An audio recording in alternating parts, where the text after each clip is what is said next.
8 years old, and I live in a humble little house on the outskirts of Cleveland, Ohio. I inherited it from my parents over a decade ago. For 3 months, my son David has been calling me every night, exactly at 9:15, to ask me if I'm alone. Yesterday, I decided to lie to him for the first time, and that lie saved my life. I want to tell my story as a warning to other parents. Parents who, like me, would never think their own children could become their greatest threat. Before I continue my story, I want to ask you a favor. Please like this video, subscribe to the channel, and comment where you're watching from. Your support is very important. Yesterday afternoon started like any other. I made my coffee. The same coffee I have every afternoon after coming back from the auto shop where I work part-time. At 58, heavy labor isn't for me anymore. But I still have good hands and knowledge that the young guys appreciate. I was cleaning some tools in the sink when my cell phone rang. "Hello?" I answered, drying my hands on a rag. "Dad, it's me." My son David's voice sounded the same as always, flat, almost emotionless. "Ah, son, how are you? Everything okay at work?" I asked, trying to keep the conversation normal, even though I already knew what was coming. "Yeah, everything's fine," he replied quickly. Then came the usual question. "Are you alone right now?" My heart sped up. For 3 months I had answered truthfully. "Yes, I'm alone." And every time, without fail, David would hang up immediately. The few times someone was with me and I told him, he would bombard me with questions. Who's there? What are they doing at the house? How long are they staying? This time, something inside me told me I had to lie. No, I'm not alone," I answered, gripping the phone tightly. Amanda stopped by for coffee. The silence on the other end of the line was brief, but noticeable. "Amanda? The lawyer?" His voice changed. The tension was obvious in every syllable. "What is she doing there?" "She came to help me with some papers for the house," I improvised. "You know, that paperwork I never seem to understand." "What papers? What are you talking about?" David insisted, his voice getting more agitated. "Nothing important, son. Just the deed to the house. Taxes. Old man stuff," I said, trying to sound casual. "Why? Do you need something?" "No," he answered curtly. "We'll talk tomorrow." He hung up without saying goodbye, as usual. I stood there looking at the phone, with a mix of relief and worry. It was the first time in 3 months that I had broken the pattern, and David's reaction unnerved me. I left the phone on the table and walked to the window. The little house my parents left me isn't much. 2 small bedrooms, a bathroom, a kitchen diner, and a small living room. But it's my home, filled with memories and a lifetime of hard work. I never thought I would have to protect it from my own son. David was born when I was 26. His mother, Lucy, and I never got married, but we tried to raise him together until she decided to move to Chicago when he was 7. I kept custody because she traveled constantly for work. It wasn't easy raising a boy alone, but I did the best I could. My son was always quiet, intelligent, observant. He studied business administration and got a good job at an insurance company in Cleveland. We saw each other for lunch on Sundays, holidays, the normal stuff between an adult father and son. There were never any major conflicts between us, until 3 months ago. It all started with little things, objects that weren't where I had left them, documents in my drawer that appeared in a different order, the feeling that someone had been in my house when I wasn't there. At first I thought it was my memory playing tricks on me. At my age, you start to doubt yourself. Then the calls started. Every night. 9:15. On the dot. The same question. "Are you alone?" I tried to ask David why he wanted to know, but he always dodged the subject. Or he'd say he was just worried about me, that he didn't want me to be alone at my age. One day, coming home from work, I noticed my toolbox was open. My big wrench was missing. I thought maybe I had lent it out and forgotten. 2 days later, the drawer where I keep important documents was slightly open, even though I was sure I had closed it. That's when I decided to install cameras. It's not something a father wants to do, spying on his own home, out of fear of his son. But something wasn't right. My friend Ray, who works at an electronics store, helped me install 2 small cameras. one in the living room and one pointed at the front door.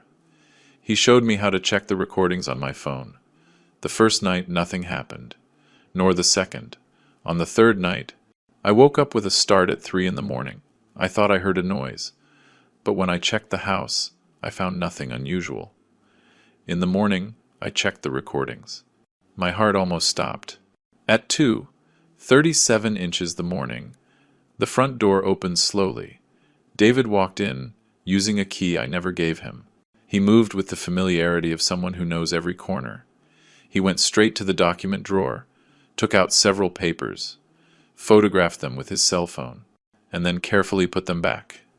Afterward, he walked silently toward my bedroom. He opened the door just enough to look inside. He watched me sleep for almost a full minute, and then left as stealthily as he had arrived. I felt the floor move beneath my feet. My own son was entering my house while I slept. Why? What was he looking for? Since when did he have a key? 1,000 unanswered questions swirled in my head. That day, I called Amanda Vance, a lawyer friend of mine for years. I met her when she helped me with the inheritance of this house. She's a direct, honest woman, and the only person I felt I could trust right now. We met at a coffee shop far from my house and David's office. I showed her the video and told her about the nightly calls. "Michael, this is very serious," Amanda said after watching the recording. "It's not just trespassing. It's a violation of your privacy and safety. Have you noticed anything else strange?" I told her about the moved objects, the missing wrench, and a detail I had remembered that morning. About 4 months ago, David asked to borrow $50,000 for an emergency investment. I gave him the money without asking many questions. I trust him, and he's never been irresponsible with money. Now I wondered if there was a connection. "We need to know what's going on," Amanda said. "I can help you legally, but first we have to understand what David is looking for. Do you have anything of value he might want?" I shook my head. "I live on my pension and what I earn at the shop. The house is the only thing I have, and it's not worth much in this area." "And what documents was he looking at?" "They looked like my bank papers, the deed to the house, and I think my driver's license." Amanda frowned. "Michael, do you think you could find out what's going on in David's life? Does he have financial problems? Addictions? Bad influences?" "I don't know," I confessed. "We've drifted apart in recent years. He divorced Jessica 2 years ago, and since then he's been more withdrawn. But he always shows up for our Sunday lunches, though lately he's quiet, distant." "And you haven't noticed changes in his behavior, besides the calls?" I thought for a moment. Sometimes it seems like he's talking to himself, mumbling things I can't understand. And one time I saw him arguing heatedly on the phone, but when I asked, he said, "It was just a difficult client." Amanda took my hand across the table. Her gesture comforted me, but her words chilled me to the bone. "Michael, we need to know what your son is planning. If he has a copy of your key and is reviewing your personal documents, he could be plotting something serious. Do you have a way to get into his apartment?" The idea seemed crazy at first. Enter my son's apartment without his permission? But I remembered how he had entered mine, how he watched me sleep, and I knew Amanda was right. "I have an emergency key," I admitted. "He gave it to me when he moved in. Just in case." "Good," she nodded. "I think we should go today, while he's at work. We won't touch anything. We'll just try to understand what's happening." That afternoon, with a knot in my stomach, I found myself in front of the apartment building where David lives. Amanda was by my side. Her presence gave me the courage I lacked. We went up to the 3rd floor and, after making sure no one was watching, I opened the door with the emergency key. The apartment was impeccably tidy, as always. David inherited my sense of order. But something felt different. A strange energy filled the air. Amanda pointed to the desk in the corner of the living room. "Let's start there." We approached and, careful not to move anything, we examined the papers scattered on the surface. Overdue bills, bank statements showing an alarming negative balance, and collection letters from several financial agencies. "He's in debt up to his neck," Amanda murmured, reviewing the amounts. "Over $500,000. Did you know any of this?" I shook my head. feeling like I knew my own son less and less. We kept looking and found something that took my breath away, a power of attorney document, in David's name, giving him administrative rights over Michael Stafford's assets. My supposed signature was there, but I had never signed such a document. "It's fake," I said in a trembling voice. "I never signed this." "It's a crude forgery," Amanda confirmed after examining the paper. Any experienced notary would spot it. In the top desk drawer we found something even more disturbing, a small, unlabeled vial containing a clear liquid. Next to it, a printed sheet with instructions on sedative dosages and their effects on the elderly. "Michael," Amanda's voice sounded alarmed, "we have to get out of here and call the police." At that moment my phone vibrated. It was a text message from my neighbor, Helen Carter. "Mr. Stafford, sorry to bother you, but I went into your house because I smelled gas. I found something strange connected to your stove. I think you should come quickly. I felt the air leave my lungs." I showed the message to Amanda. "Let's go. Now," she said, taking quick photos of the documents and the vial. "This is more serious than we thought." We hurried out of the apartment, with the terrible suspicion that my own son was planning something unthinkable. As we were going down the stairs, my phone rang. It was David. "Dad." His voice sounded strangely calm. "Where are you?" "I stopped by your house and didn't find you. Fear paralyzed me. It was barely 3 in the afternoon. David should have been at work, not looking for me at my house." "I'm with Amanda," I managed to say, clinging to the lie I had started the night before. "We're reviewing some legal matters." "Where?" he insisted. "I need to see you urgently." I looked at Amanda, who subtly shook her head. "We're at her office," I lied, "but we'll be a while. Why don't we meet later?" There was a long silence before he answered. "It doesn't matter. We'll talk tonight." He hung up, and I knew in that moment that something terrible was about to happen. The lie I had told the night before, assuring him I wasn't alone, had disrupted his plans. And now, as we raced toward my house, I wondered what exactly I had interrupted and what we would find when we arrived. The clock read 3:15 p.m. In less than 6 hours, my son would call again, asking if I was alone. This time, I knew my answer would determine much more than a simple conversation. It could determine if I would live to see another dawn. Amanda and I reached my house in less than 20 minutes. Helen was waiting for us at the entrance, visibly nervous. She's a woman in her 70s who has lived next to my house for as long as I can remember. She knew my parents and has watched me grow old. Her normally kind face was tense. "Michael, thank goodness you're here," she said when she saw us. "I came to drop off the tortillas I promised you, and I smelled something strange. Like gas, but different." "Did you go inside?" I asked as I unlocked the door. "Yes. Forgive the intrusion. I have the emergency key you gave me years ago. I got very worried and decided to check." The 3 of us went in. The house looked normal, but Helen led us straight to the kitchen. "Look," she pointed toward the stove. "I found this connected in the back." I bent down to get a better look. It was a small digital device connected to the main gas line. It had a screen displaying numbers. 2, 3. "It's a timer," Amanda said, examining it without touching it. "It seems programmed to activate at 3 in the morning." "Activate for what?" Helen asked, carefully. I followed the wires coming out of the timer. They were connected to a valve that didn't belong to my original setup.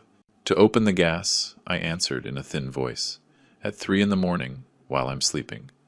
We looked at each other in silence, understanding the gravity of what we had found. My son wasn't just entering my house at night. He had installed a mechanism to release gas while I slept. "We have to call the police," Amanda said, pulling out her phone. "Wait," I stopped her. "We need more concrete proof. If we accuse my son without sufficient evidence, he could deny everything." "What more proof do you want, Michael? This is attempted murder." "I know," I replied, feeling every word burn my throat. "But we need to understand the whole plan. Why is he doing this? I want to be sure before I destroy his life." Amanda looked at me with a mix of understanding and frustration. "So what do you propose?" "The vial we found in his apartment. We need to know what's in it." Helen, who had listened to our conversation with growing horror, chimed in. I know someone who might be able to help. My nephew Theo is a forensic chemist at the state lab.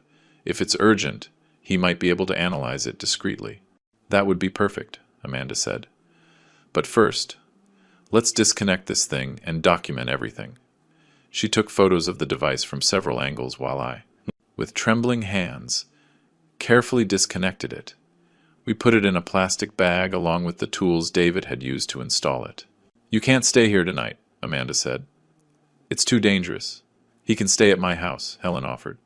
I have an extra room since my son moved to the States. I shook my head. I have to be here when David calls at 9:15. If I don't answer, or if I'm somewhere else, he'll suspect something is wrong. Then we'll stay with you, Amanda decided. You're not facing this alone, Michael. We spent the next hour meticulously searching the house for other devices. We didn't find anything, but the fear was already settled in. My own home had become a death trap. Let's go see your nephew right now, I told Helen, holding the bag with the vial we had brought from David's apartment. We need to know what this is before dark. The lab where Theodore Alvarez worked was about 40 minutes from my house. During the drive, Amanda called a friend of hers who works for the police, Captain Marcus Reed. She explained the situation without mentioning names. She asked him for advice on how to proceed. He says we need solid evidence, she informed me after hanging up. With what we have now, we could get a search warrant for David's apartment. But first, we must confirm what's in that vial.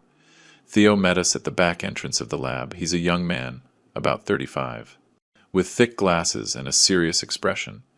He took us to his private office, where we explained the situation. This is very serious, Uncle Michael, he said after hearing our story. Even though we're not related, he's always called me that out of respect. I can analyze the contents right now, but I must warn you, if I find anything illegal, I'll have to report it officially. We understand, Amanda replied. We just want the truth. While Theo worked in his lab, I sat in a chair staring into space. How had it come to this? At what point did my son, the boy I raised with so much love, decide my life was worthless? Michael. Amanda's voice pulled me from my thoughts. Have you noticed any changes in David's behavior in recent months? Anything unusual, besides the calls? I tried to remember. He quit his job at the insurance company about 6 months ago. He said he found something better, but never specified what. Since then, his hours seem strange. Sometimes he doesn't answer my calls for days, and then shows up as if nothing happened. And he didn't mention financial problems? He didn't ask for more money after that $50,000? Not directly, I recalled. But 2 months ago, he asked me if I had thought about selling the house. He said he could get me a good price, that at my age I'd be better off in a smaller, easier-to-maintain apartment. I told him no, that I wanted to die in my parents' house. And how did he react? He got upset. He said I was stubborn, that I wasn't thinking about my future. It was our first big argument in years. Amanda took notes on her phone. Do you know if he has health insurance, life insurance, anything like that? The question seems strange. I guess so. He worked at an insurance company. It would be weird if he didn't have coverage himself. And you? Do you have any life insurance policy where he's the beneficiary? Before I could answer, Theo returned to the office. His expression was grim. I have the preliminary results, he said, taking off his latex gloves. It's a mix of barbiturates and a synthetic fentanyl derivative. In small doses, it causes drowsiness and confusion. In larger doses, respiratory depression and cardiac arrest. Is it detectable in an autopsy? Amanda asked. Not easily, especially if the death is attributed to another cause, like gas inhalation. They would need specific toxicology tests that aren't standard in every case. The pieces were starting to fit. A meticulous plan to eliminate me without raising suspicion. Michael, Amanda put her hand on my shoulder. I think David is trying to murder you for money.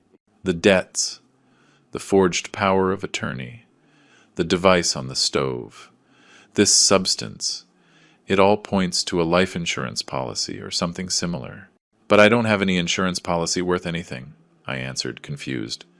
Just the basic one that comes with my pension. It's not worth more than $50,000. We need to find out if David took out a policy in your name, Theo said. He worked at an insurance company, right? He could have forged your signature on more documents.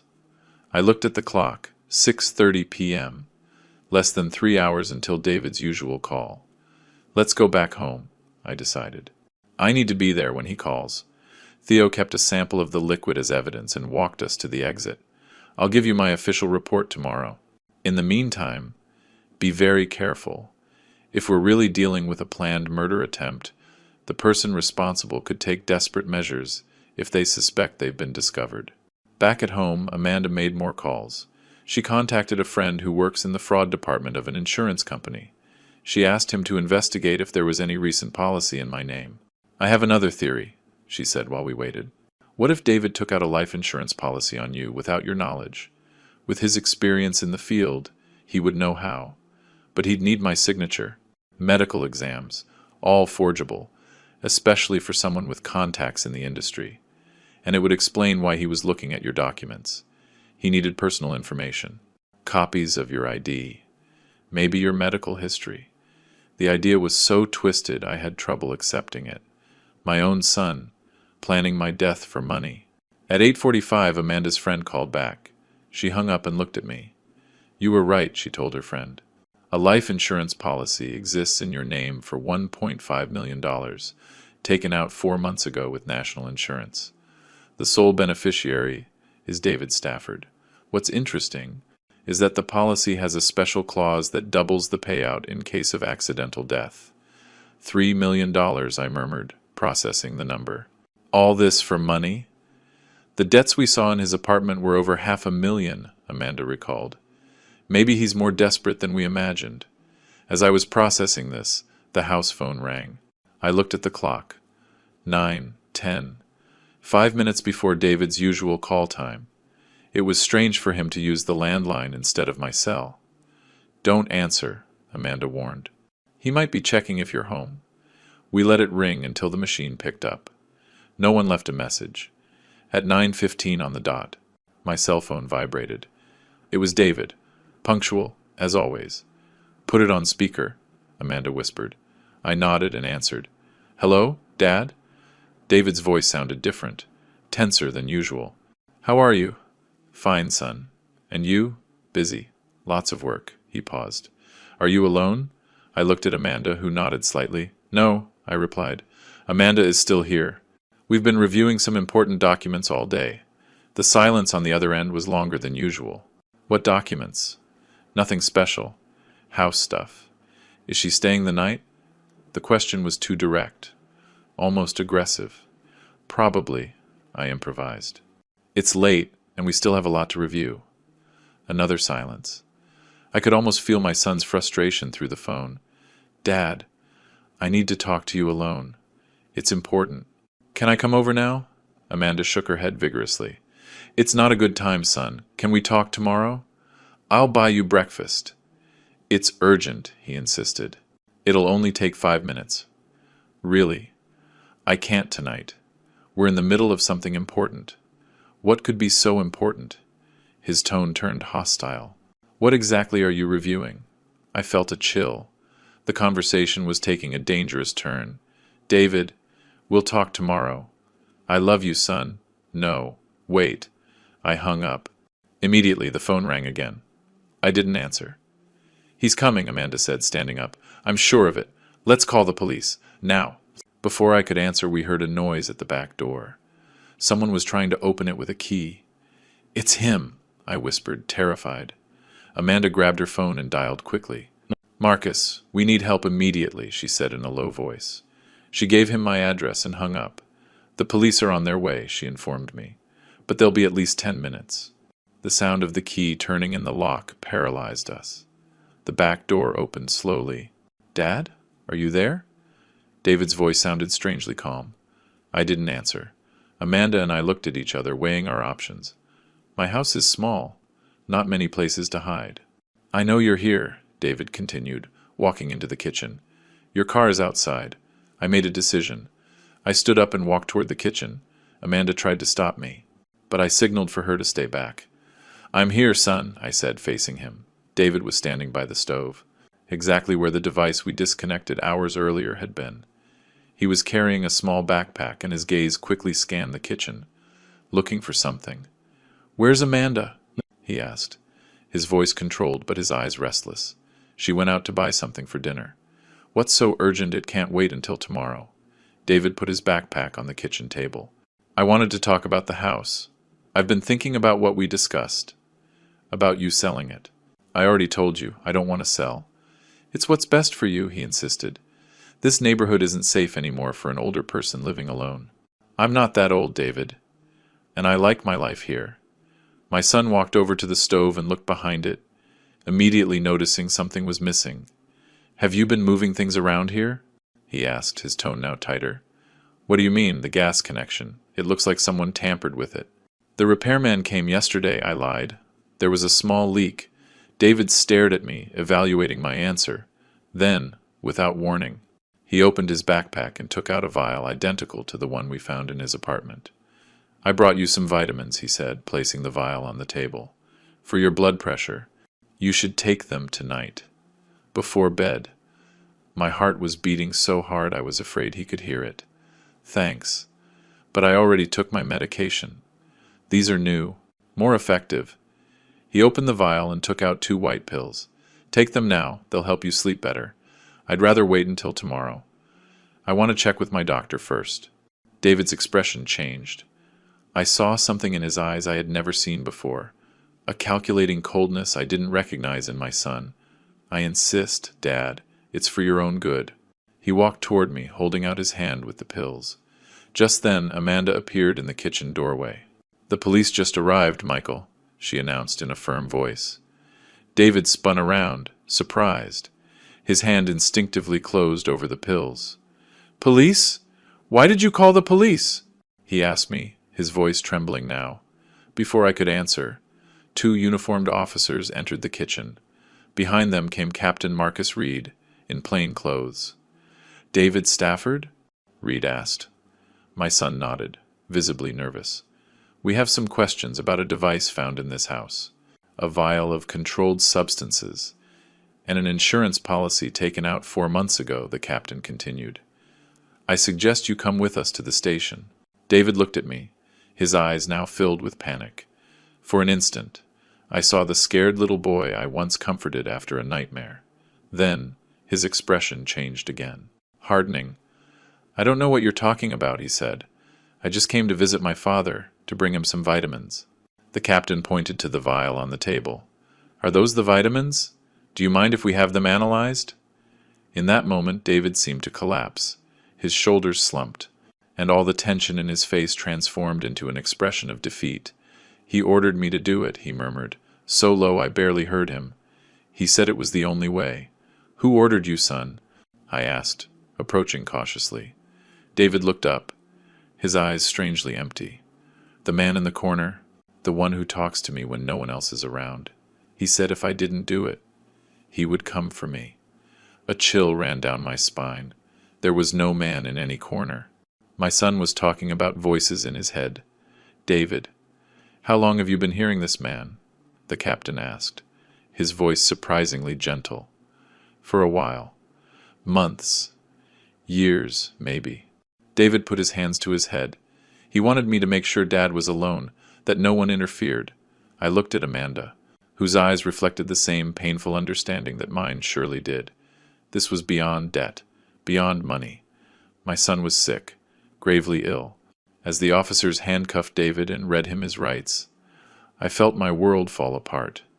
The police confiscated the vitamin vial and checked my son's backpack, finding more devices similar to the one we had disconnected from the stove. "Mr. Stafford," Captain Reed said as they led David away, "we'll need your formal statement tomorrow, and I think you should consider requesting a psychiatric evaluation for your son." I nodded, unable to speak. I watched them put David in the patrol car. His lost gaze broke my heart. How had I not noticed he was suffering? How had I missed the signs? "It's not your fault, Michael," Amanda said, as if reading my thoughts. "Mental illness can be very hard to detect, even for those closest." When everyone left, I was left alone in my living room. staring at the phone. David's 9:15 calls. His insistence on knowing if I was alone. His secret entries in the night. It all had a darker, sadder meaning now than I could have imagined. That night, for the first time in months, my phone didn't ring at 9:15. Instead of relief, I felt a deep emptiness. My son was in a cell, facing serious charges, and I had just discovered that the threat to my life didn't come from the son I thought I knew, but from an illness that had transformed him into someone I no longer recognized.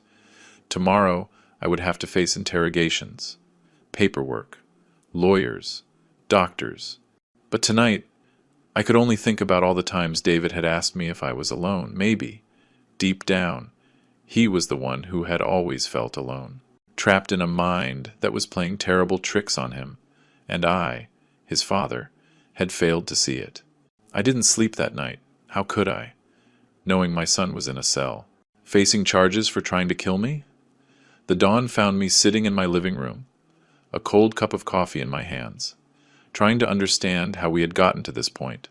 At 7 in the morning, Amanda knocked on my door. She had dark circles under her eyes. She hadn't slept much either. "How are you, Michael?" she asked, though the answer was obvious. "Destroyed," I admitted. "I keep thinking I should have noticed. I should have seen the signs. Don't torture yourself. The important thing now is to get David help." She was right, of course. Amanda was always right. It's what I appreciate most about her, her ability to keep a clear head in a crisis. "I spoke with Marcus this morning," she continued, referring to Captain Reed. "David spent the night in the medical wing of the station. A psychiatrist evaluated him preliminarily. And? The doctor believes he is experiencing an acute psychotic episode.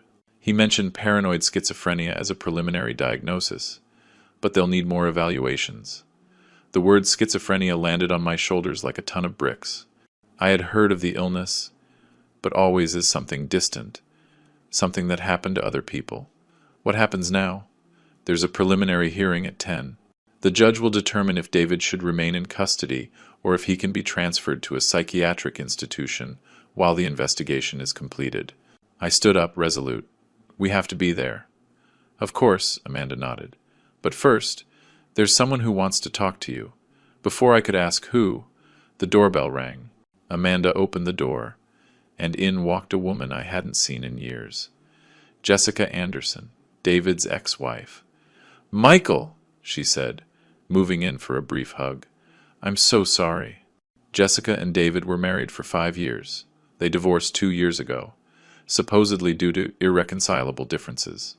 I never got too involved. I thought it was their business. "Jessica, what are you doing here?" "Amanda called me last night. She told me what happened." She sat across from me, nervously twisting a handkerchief in her hands. "There are things you need to know about David, things I never told you." My heart sped up. What things? David started to change about 3 years ago, shortly before we separated. At first, it was small things. He'd forget important dates. He'd stare into space for minutes at a time. He'd talk in a low voice when he thought I couldn't hear him.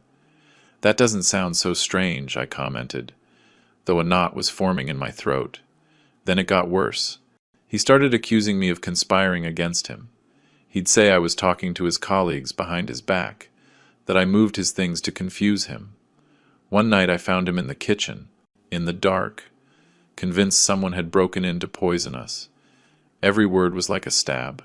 How had he not told me any of this? "Why did you never tell me, Jessica?" She looked down. "He made me promise not to worry you.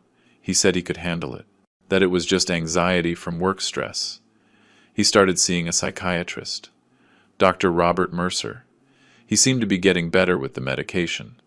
"Medication? What medication?" "Antipsychotics. I don't remember the exact name. When we separated, he was still taking them. He promised me he would continue his treatment. The pieces were starting to fit.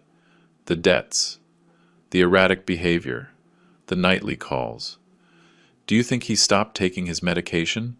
I asked. "It's the most likely. After the divorce, he lost his premium health insurance. The medications are expensive, and so is Dr. Mercer. Without coverage, maybe he decided he could manage on his own."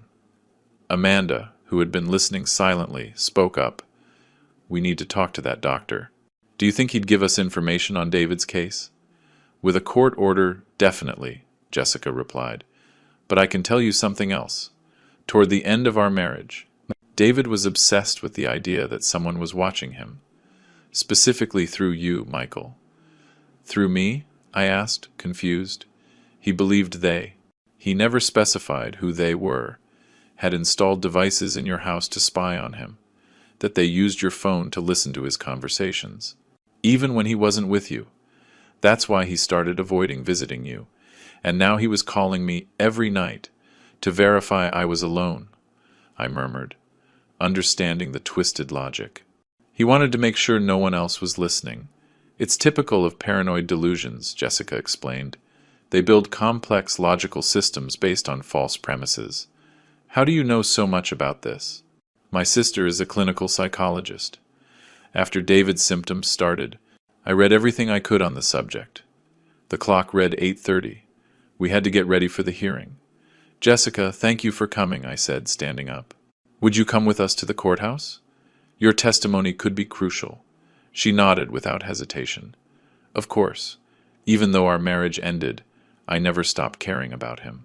While Amanda made a few more calls, I showered and put on my best shirt. I didn't know exactly what to expect from the hearing, but I wanted to be presentable. For David. For my son. We arrived at the courthouse at 9:45. The building was imposing, cold, as places where people's fates are decided usually are. Amanda guided us through hallways and offices to the correct courtroom. Captain Reed was waiting for us at the entrance. Beside him was a middle-aged man, with a salt and pepper beard and a calm expression. "Michael, this is Dr. Robert Mercer," Reed introduced us. "The psychiatrist who was treating David. He agreed to come as an expert witness." I shook his hand, grateful. "Thank you for being here, doctor. It's my duty," he replied in a grave voice. "David has been my patient for 3 years. I deeply regret that I couldn't prevent this." "When was the last time you saw him?" Amanda asked. "About 6 months ago. He stopped coming to his appointments and didn't answer my calls.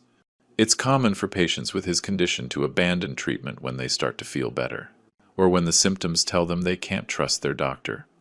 "What can we expect today?" I asked anxiously. "I've reviewed the preliminary evaluation report," Dr. Mercer explained. "I agree with the provisional diagnosis.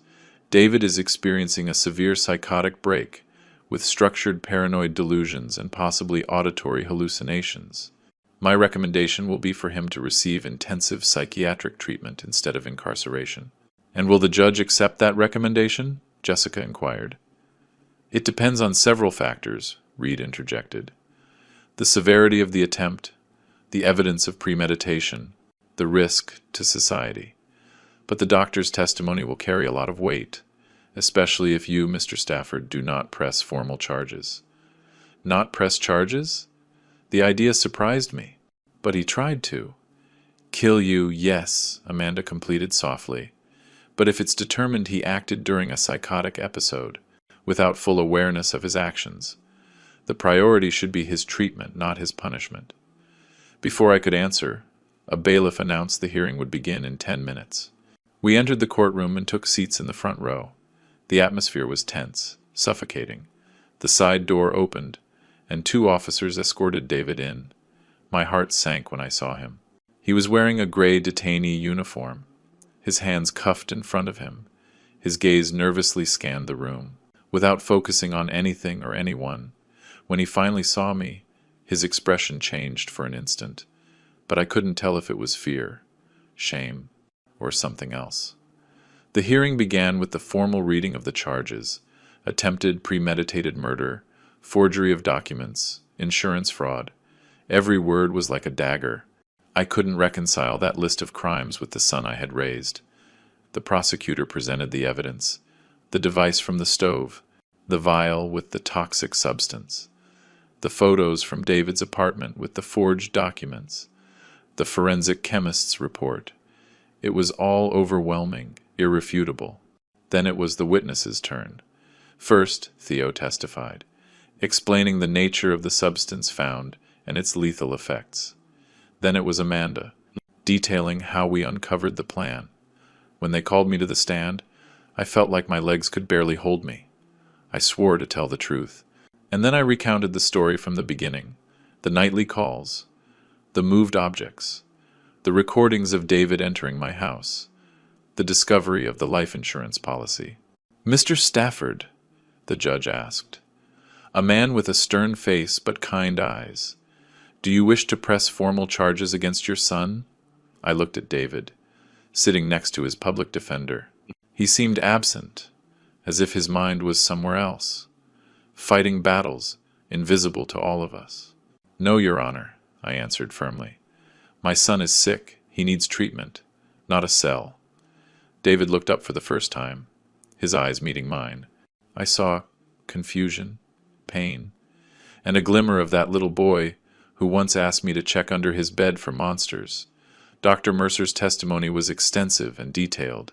He explained the nature of schizophrenia, how paranoid delusions can build entire alternate realities, and how David likely acted according to the twisted logic of those false beliefs.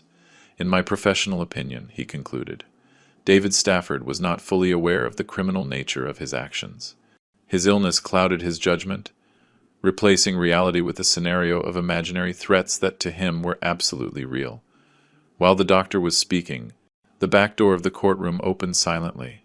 A man in his 50s, wearing a formal suit, entered and took a seat in the last row. He looked vaguely familiar, but I couldn't place him. After Dr. Mercer's testimony, David's public defender formally requested that his client be declared not guilty by reason of insanity, and that he be ordered transferred to a psychiatric hospital for evaluation and treatment. The prosecutor did not object, but asked for strict precautionary measures, considering the severity of the attempt. The judge heard both sides and then announced a 20-minute recess to deliberate. As everyone began to stand up, the man who had entered late approached us. "Mr.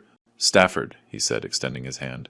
"I'm Bruce Patterson, David's former boss at National Insurance." Now I remembered him. I had seen him a couple of times at company events. "Mr. Patterson, what are you doing here?" "I heard about what happened from a contact on the force. I came to deliver something that might be relevant to the case." He took a folder from his briefcase. "These are the human resources reports on David's behavior during his last months at the company." Amanda took the folder and quickly scanned it. "This shows a clear pattern of deterioration." "Exactly," Patterson confirmed. "David was an exemplary employee until about a year ago. Then he started showing up late, acting paranoid with his colleagues, accusing other departments of sabotaging his projects. The breaking point was when we discovered he had tried to issue fraudulent policies in the names of several clients." "Is that why he was fired?" I asked. "Technically, he resigned before the internal investigation concluded. We decided not to press charges, out of consideration for his obvious mental state. We recommended he seek professional help."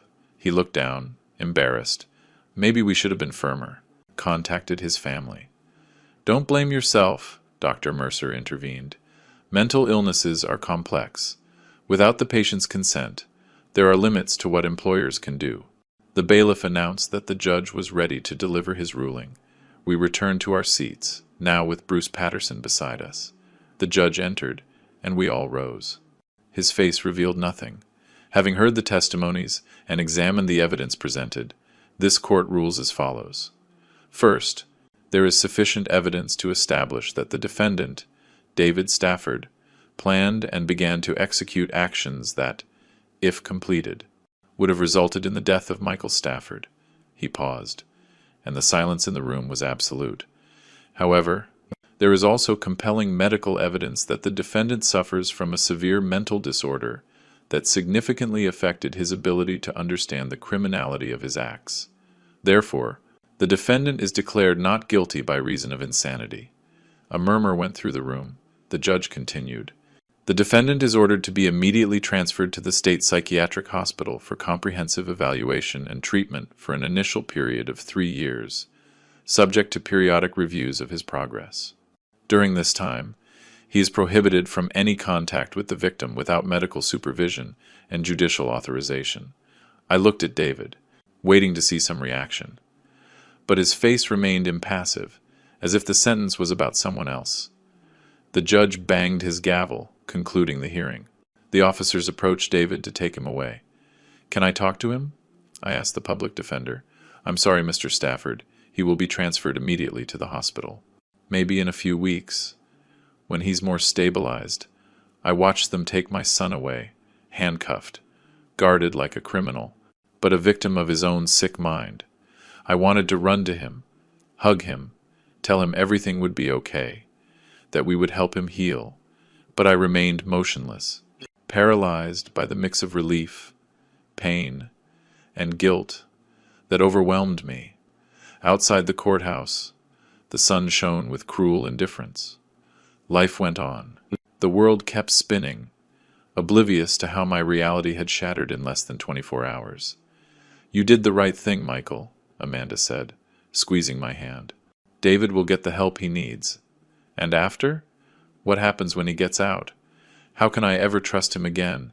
How can he forgive me for not seeing that he was suffering?" Dr. Mercer, who was with us, spoke up. "Schizophrenia is treatable, Mr. Stafford.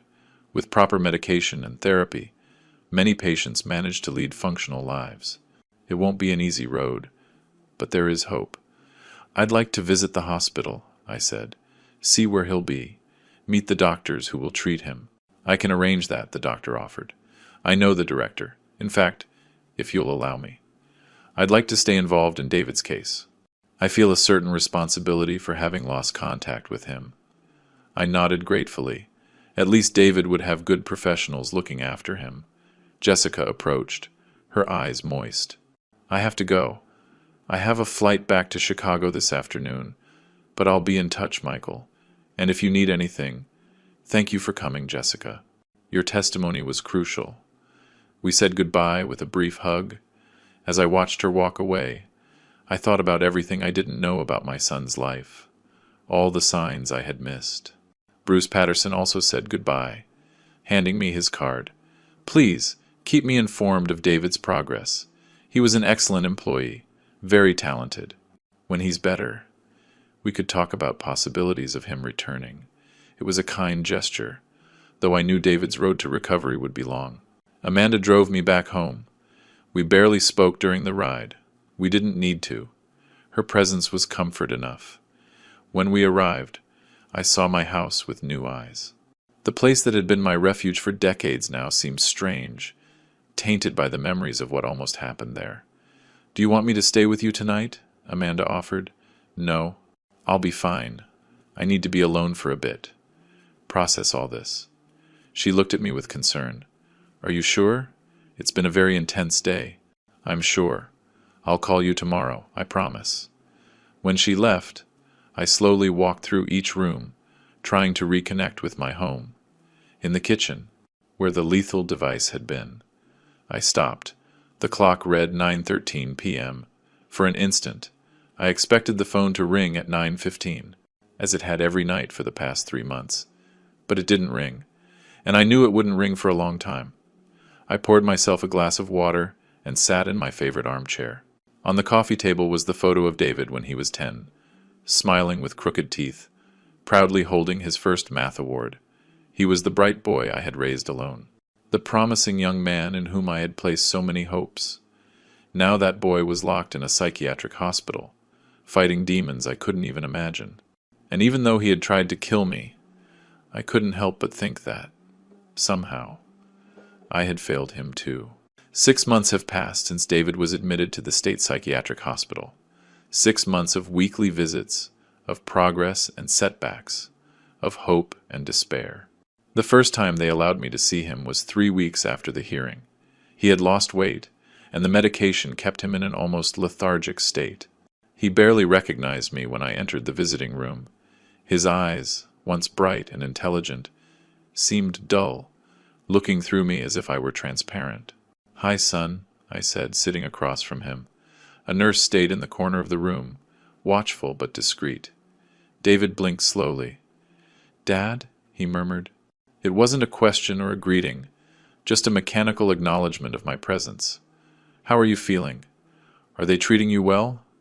He shrugged, his hands, always restless. now rested motionless on the table. "The medicine makes me feel weird," he finally said, "like I'm watching everything from far away. Doctor, Mercer says it's temporary. Your body is adjusting." I mentioned Dr. Mercer because, just as he promised, he had stayed involved in David's case. He visited the hospital twice a week and kept me informed of his progress. David nodded, distracted. Then, without warning, he asked, "Why am I here?" The question left me cold. You don't remember?" "I remember fragments, things that don't make sense."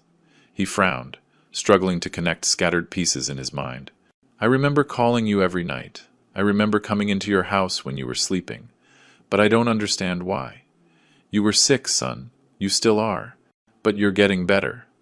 What happened to me?" His eyes focused on me for the first time, searching for answers. How could I explain that he had tried to murder me? That he had meticulously planned my death to collect an insurance policy? "Doctor, Mercer had warned me it would be counterproductive to overwhelm him with all the details at once, that he needed time to process his fragmented reality. Your mind was playing tricks on you," I answered carefully. "It made you believe things that weren't true. You acted based on those false beliefs." "Did I hurt you?" His voice broke. "No, son. You didn't get to hurt me. Technically it was true. The plan was never completed." David looked down, ashamed. "There are times I remember voices. Voices that weren't real, were they?" "No, they weren't real. It was your illness speaking.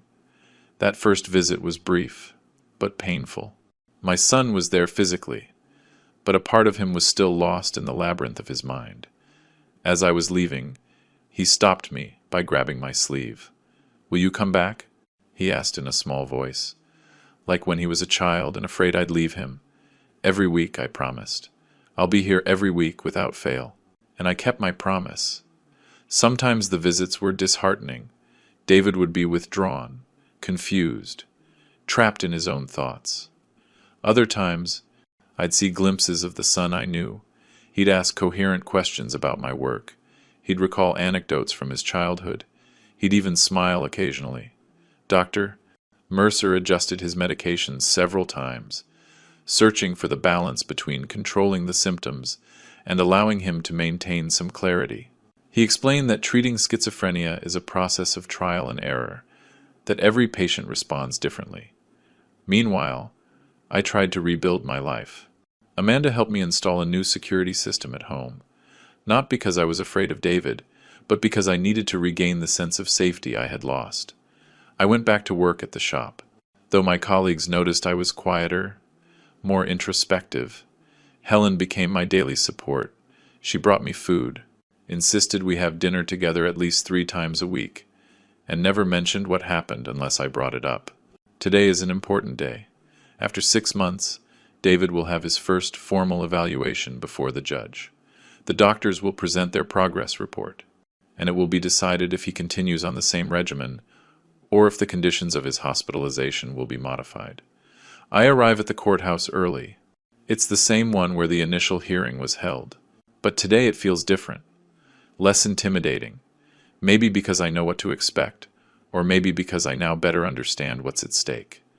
Amanda is waiting for me at the entrance. She has been my rock through this entire process, not just as a lawyer, but as a friend. "Good morning, Michael," she greets me with a brief hug. "How are you feeling?" "Nervous," I admit. "Have you seen the medical report?" "Yes. They sent it to me yesterday. It's quite positive. David has responded well to the treatment, although the doctors recommend he remain hospitalized for at least another year." "Another year?" The news disheartens me a little. Part of me was hoping he could come home soon, though another part knows it's too early. "It's what's best for him," Amanda says gently. "He needs to be completely stable before facing the outside world." We enter the courthouse together. Dr. Mercer is already there, reviewing some documents with David's public defender. "Mr. Stafford," the doctor greets me. "Ready for today?" "As ready as I can be." "How is David this morning?" "Relatively well. He understands the importance of this hearing. We've slightly reduced his medication so he can be more present, but he might still seem a bit disoriented." Can I see him before it all starts? The doctor checks his watch. We have a few minutes. He's in a waiting room with an orderly. Let me see if I can arrange it. While we wait, I see Jessica walk in. She came from Chicago for the hearing. We greet each other with a sincere hug, despite her divorce from David. She has kept in regular contact with me and has visited my son in the hospital several times. How do you see him? She asks me. Every week he's a little better, more connected to reality. Last month we even played chess, like when he was a teenager. Jessica smiles, nostalgically. He was unbeatable at that game. Did he beat you? 3 games in a row, I reply. And for a moment we both smile, remembering the David of before. Doctor. Mercer returns and signals for me to follow him. He leads me down a side hallway to a small room where David is waiting, accompanied by a kind-looking orderly. My son looks better than he did 6 months ago. He's regained some weight. His posture is more upright, and his eyes, though still somewhat dulled by the medication, recognize me immediately. "Dad!" he says, standing up to hug me. I hug him tightly, feeling his body, frail but stronger than the last time we met. 5 minutes, doctor, Mercer advises, giving us some privacy. Are you nervous about the hearing? I ask when we sit down. A little. David rubs his hands, a nervous gesture I know well. Doctor, Mercer says he's going to recommend I stay. It's what's best for your recovery, son. He nods slowly. I know. I'm not ready to leave. I still hear voices sometimes. Not as loud as before. But they're there. His honesty moves me. It's enormous progress for him to recognize his symptoms for what they are, not as realities. With time and the right treatment, those voices will fade, I assure him. Although, in reality, I'm just repeating what Dr. Mercer told me. I have no certainties, only hope. Dad, David says, lowering his voice, there's something I need to ask you, something that's been bothering me. Tell me, did I really try to kill you? His eyes fill with tears. The moment I've been dreading has arrived. For 6 months we've avoided talking directly about what happened, focusing on his recovery, not his crime. Yes, I answer softly. There's no point in lying to him. But it wasn't you. It was your illness, acting through you. David closes his eyes, the tears now streaming freely down his cheeks. I remember it. Not all of it, but enough. I remember the device on the stove. I remember the calls, to check if you were alone. It all seemed so logical then. Why, son? What were the voices telling you? He takes a deep breath before answering. That you were in danger, that they were watching you through other people, that the only way to save you was to make it look like an accident, so they would lose interest in you. The twisted logic of psychosis. For David, in his sick mind, he wasn't committing a murder. He was performing a rescue. And the life insurance? I ask, needing to understand all the pieces. That was to escape afterward. The voices said they would come for me once I had saved you. I needed money to disappear, to go far away where they couldn't find me. He wipes his tears with his sleeve. It all sounds so absurd now, so sick. That's part of the recovery process. Recognizing the irrationality of those thoughts. I say, again repeating Dr. Mercer's words. The orderly informs us it's time to go to the courtroom. We stand up, and before we leave, David grabs my arm. Will you ever forgive me? He asks in a trembling voice. I've already forgiven you, son. Now, you need to forgive yourself. The hearing is shorter and less dramatic than the last one. The judge, the same stern man with kind eyes, listens to the medical reports. Doctor. Mercer explains the confirmed diagnosis in detail. Paranoid schizophrenia, now in treatment, with a positive response to medication.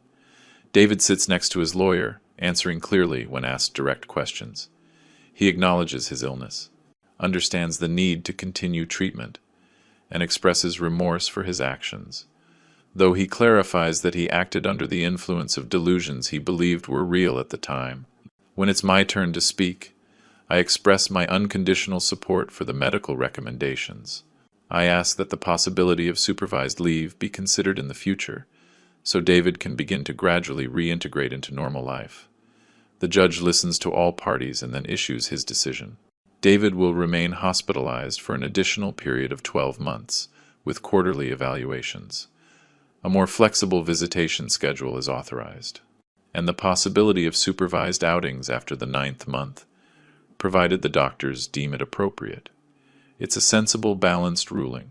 It's not what I expected 6 months ago when this all began, but it's what's best for David now. After the hearing, we're allowed a few more minutes with him before they take him back to the hospital. Jessica approaches timidly. "Hi, David," she says. "You look good." My son looks at her with a mix of surprise and gratitude. "Jessica, I didn't expect to see you here. I wanted to know how you were. I'm glad to see you're better." Their exchange is brief but significant. There are past wounds that may never fully heal, but at least there's no resentment between them. When it's time to say goodbye, David hugs me tightly. "Thank you for not giving up on me," he whispers. "I never would," I answer, my voice thick. "I'm your father. I will always be here for you." I watch him walk away with the orderly, walking taller, more present than 6 months ago. There's a long road ahead, but we've taken the first steps. Amanda, Jessica, and I leave the courthouse together. The afternoon sun bathes the city, reminding me that life goes on, despite everything. "Want to go for coffee?" Jessica suggests. "I have a couple of hours before my flight." I accept the invitation. As we walk to a nearby coffee shop, Amanda asks about my plans for the house. "Have you thought about selling it? After everything that happened?" I shake my head. "It's my home. I'm not going to let what happened take that away from me, too." I pause. "Besides, I want David to have a place to come back to when he's ready." "You're a good father, Michael," Jessica says. "You always have been." Her words comfort me, though I can't help but wonder if a good father would have noticed the signs sooner. If I had been more attentive, more present, could I have prevented David's illness from progressing so far? At the coffee shop, as we drink our coffee, Jessica tells us about her work in Chicago. Amanda talks about her other cases, and I listen, grateful for these moments of normality in the midst of the storm my life has been. When Jessica leaves for her flight, Amanda accompanies me back home. On the way, we pass the auto shop where I work. "Are you going back tomorrow?" she asks. "Yes." The routine helps keep me grounded. I'm glad to hear that. Life must go on, Michael. When I get home, Helen is waiting for me on the porch with a pot of fresh soup. "How did it go?" she asks, worried. "Good. David will stay in treatment for another year, but he's getting better." "Thank God," she crosses herself. "I've been praying every night. I thank her for the soup and her constant support. When she leaves, I enter my house. I no longer feel that fear, that sense of it being a dangerous place. I have reclaimed my home, my life." It's 9:15 p.m., the time of the call that will never come again. Out of habit, I look at my phone, even though I know it will remain silent. But this time, I'm the one who dials a number, the one for the state psychiatric hospital. After identifying myself, they transfer me to the nursing station in David's unit. "I just wanted to know how my son is doing after the hearing," I explain to the nurse who answers. "He's calm, Mr. Stafford. He ate his dinner and is reading in his room now." "Would you like to leave him a message for tomorrow?" "Yes, please. Tell him I'll call on Friday to confirm my visit for the weekend. And," I hesitate for a moment, "tell him I'm proud of his progress." When I hang up, I look at the photo of David still on the coffee table, the 10-year-old boy with his math award. Next to it, I place a new one, David and me, playing chess at the hospital just a few weeks ago. His smile is shy, but real, the first genuine smile in a long time. That night, as I get ready for bed, I reflect on how extraordinary a father's love is, how it withstands the worst storms, the hardest hits, how it persists even when all seems lost. My son tried to kill me, driven by the demons of his sick mind, and still, all I want is to see him heal, to see him be himself again, not for my sake, but for his. When I lie down, I don't check the locks. I don't check under the bed. I don't fear the shadows.